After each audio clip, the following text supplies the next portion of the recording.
দেশের বিভিন্ন আইনগুলোকে বাতিল করে দিয়ে আমাদের বর্তমান বিজেপি সরকার 4টে শ্রম কোড তৈরি করেছেন এবং সরকারের বক্তব্য জটিল শ্রম আইনগুলোকে সরল করা হয়েছে, সেটা শ্রমিকের ক্ষেত্রে সুবিধা হবে। কিন্তু বাস্তবিক ক্ষেত্রে এই 4টি শ্রম কোড যে রয়েছে সেগুলো হচ্ছে বেতন সংক্রান্ত নিয়মাবলী, শিল্প সংক্রান্ত নিয়মাবলী, কাজের পরিবেশ এবং নিরাপত্তা সংক্রান্ত নিয়মাবলী, সামাজিক সুরক্ষা সংক্রান্ত নিয়মাবলী, প্রত্যেকটি নির্ভর করছে মালিকের উপরে এবং মালিক কিভাবে সেগুলোকে পালন করবে তার উপরেই নির্ভর করছে। এবং ন্যূনতম মজুরি সেটাও মালিক নির্ধারণ করে দেবে। এবং এই শ্রম কোডগুলোর মধ্য দিয়ে আগামী দিনে ট্রেড ইউনিয়নের বিলুপ্তি ঘটানোর একটা চক্রান্ত তৈরি হয়েছে।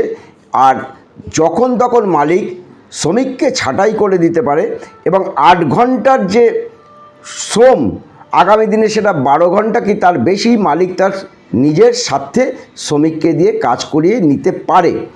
অর্থাৎ এই শ্রম আইনটা সম্পূর্ণভাবেই শ্রমিক বিরোধী এবং তার বিরুদ্ধে যদি লড়াই করতে হয় এবং শ্রম কোডকে বাতিল করবার জন্য যদি জোরদার আন্দোলন করতে হয় তাহলে ধর্মঘট নয়।